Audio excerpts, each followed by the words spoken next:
Sa ibang balita, umaasa ang National Bureau of Investigation o ng NBI na maaprubahan ang isinusulong na modernisasyon ng ahensya. Ito ay para mapalakas ang law enforcement at investigasyon ng ahensya. Yan ang tinutukan ng aming kasama si Julius Disamburon. Pagdalo sa Senado, umaasa ngayon si NBI Director Attorney Virgilio Mendez na agarang maaaprubahan ng Kongreso ang modernisasyon ng kanilang ahensya bago matapos ang taon. Bukod sa patuloy na investigasyon at paghahanap kina Ebeng Baloloy at Gerardo Limlingan, isa sa natanong sa NBI Chief ang mga pangangailangan ng ahensya para ito'y mas mapalawak at makakuha ng karagdagang puwersa. Senator Alan Peter Cayetano assured us that he will help us. So I'll be submitting the list of our equipment that we want to happen, to have, and the things, the resources that we really need.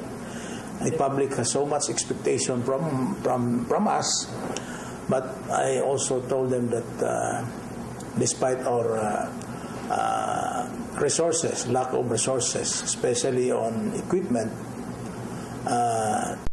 trabaho pa rin kami. Kailangan na din aniyang palakasin ng NBI lalo na sa kakayahan ng kanilang law enforcement at intelligence upang mabilis silang makaresponde at maimbestigahan ang mga high-profile cases sa bansa. I insisted and I made them understand that the NBI is not relying on equipment because we do not have.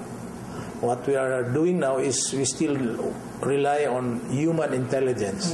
We are outdone, malayo tayo sa mga neighboring countries natin. Sakaling maipasa ang modernisasyon ng NBI, bukod sa karagdagang budget ay bibigyan din sila ng state-of-the-art na kagamitan at pasilidad. Napapanahon na din daw kasing maisailalim sa pagsasaayos o rehabilitasyon ang kanilang tanggapan. Were constructed way back in 1972, 1979.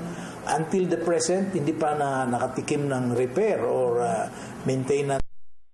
So I'm just worried about the electricals. Sa pag-level up na ito, siniguro ni Mendez na mas malakas na NBI force ang siyang masasandalan ng publiko sa oras ng pangangailangan. Para sa Telebisyon ng Bayan, ako si Julius Disamburon.